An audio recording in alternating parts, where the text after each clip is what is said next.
السلام علیکم ناظرین، اس قسط کے آغاز میں حلیمہ سلطان حائمہ خاتون سے اورال اور جاندار کے بارے میں خدشات کا اظہار کرتی ہے۔ حائمہ خاتون کہتی ہیں کہ ہمیں رزق کے لیے یہ کام کرنا ہوگا اور ہماری عورتیں روزانہ بازار میں جا کر قالینیں تیار کریں گی، باقی جو اللہ کو منظور ہوا وہ ہو جائے گا۔ دوسری طرف ماریا ترگت کے پاس موجود تھی اور اس کا خیال رکھ رہی تھی۔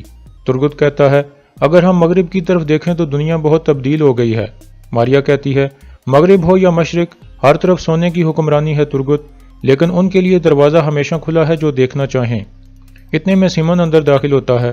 ماریا کہتی ہے ہم بات کر رہے تھے کہ کیسے سونے نے دنیا تبدیل کر دی ہے۔ سیمن کہتا ہے ترگت الب جیسے بہادروں کے قصے ہر کوئی سننا چاہتا ہے۔ سب جانتے ہیں کہ ارطغرل نے کیسے منگولوں کا صفایا کیا اور اس نویان کو شکست دی۔ ترگت کہتا ہے اگر آپ یہ جانتے کہ ارطغرل صاحب کی غلطیوں کی وجہ سے ہم نے کتنی جانیں کھوئی ہیں تو آپ یہ نہ کہتے۔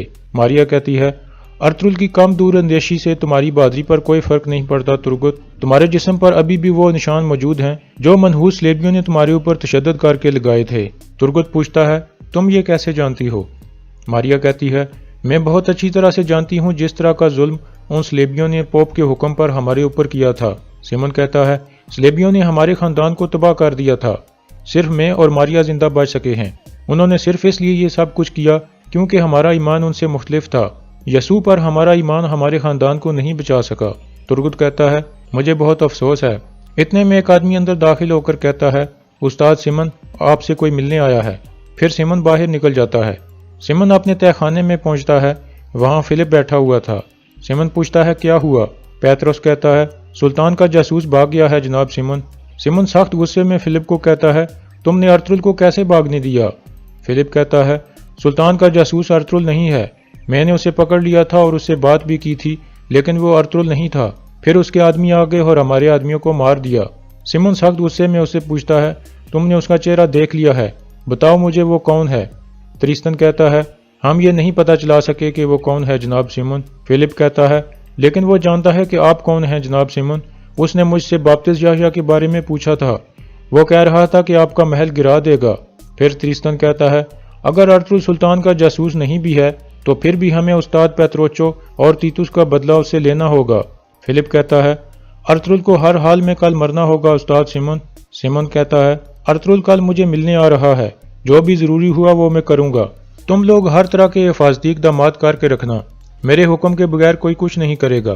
فلپ کہتا ہے ہمیں ارطغرل کا کام ابھی کیوں نہیں تمام کرنا چاہیے؟ سیمن کہتا ہے کیونکہ مجھے یقین نہیں ہے کہ وہ ملنے والا آدمی واقعی سلطان کا جاسوس تھا۔ دوسری طرف بامسی ارطغرل کو دن کے واقعے کی تفصیل بتاتا ہے۔ پھر ارطغرل پوچھتا ہے دوان کہاں ہے؟ بامسی کہتا ہے وہ ذمہ داری پوری کرنے کے بعد دوبارہ روپوش ہو گیا ہے بھائی۔ پھر دندار کہتا ہے سیمن آپ کو مارنا چاہتا ہے بھائی، اس لیے کل اس نے آپ کو بلایا ہے۔ ارطغرل کہتا ہے پھر بھی ہم جائیں گے دندار، اگر وہ مجھے مارنا چاہتا ہے تو میں اسے پہلے مارنے سے نہیں ہچکچاؤں گا، کل ہم وہاں ضرور جائیں گے، دیکھتے ہیں کہ کون مرتا ہے اور کون زندہ رہتا ہے۔ اتنے میں عبد الرحمن اندر آ کر بتاتا ہے ہاتھا چورین استاد آپ سے ملنا چاہتا ہے۔ ارطغرل کہتا ہے بھیجو اسے۔ ہاتھا چورین اندر آ کر بتاتا ہے کہ میرے پاس ایک بہت بڑی خبر ہے سردار، خدا کی مدد سے ہم نے سونا تلاش کر لیا ہے۔ یہ سن کر ارطغرل اور باقی سب خوش ہو جاتے ہیں۔ پھر ہاتھا چورین کہتا ہے ہمیں وہ جگہ کھودنی چاہیے سردار، نہ جانے اور کتنا سونا وہاں موجود ہو۔ ارطغرل کہتا ہے بہت اچھے، اس بات کا کسی کو پتہ نہیں چلنا چاہیے ہاتھا چورین استاد، آپ دوبارہ انہی سپاہیوں کو لے کر وہاں جانا۔ دوسری طرف جاویدار قبیلے میں جاندار کہتا ہے کل ہر حال میں سیمن کے ساتھ معاملات طے ہونے چاہیے، اور اورال تم الیار کے لیے مشکل پیدا مت کرنا اور اس کی ہر بات ماننا۔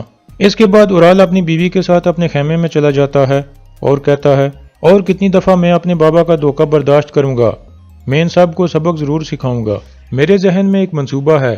دوسری طرف الیار اسلحان سے پوچھتا ہے ٹوکٹامش اور اورال بھائی کے درمیان کیا مسئلہ تھا؟ اسلحان کہتی ہے ٹوکٹامش صاحب کو پتہ چل گیا تھا کہ اورال ناجائز منافع کما رہا ہے۔ الیار کہتا ہے اب سے تم چولپن خاتون پر نظر رکھو گی اور میں اورال بھائی کو دیکھ لوں گا۔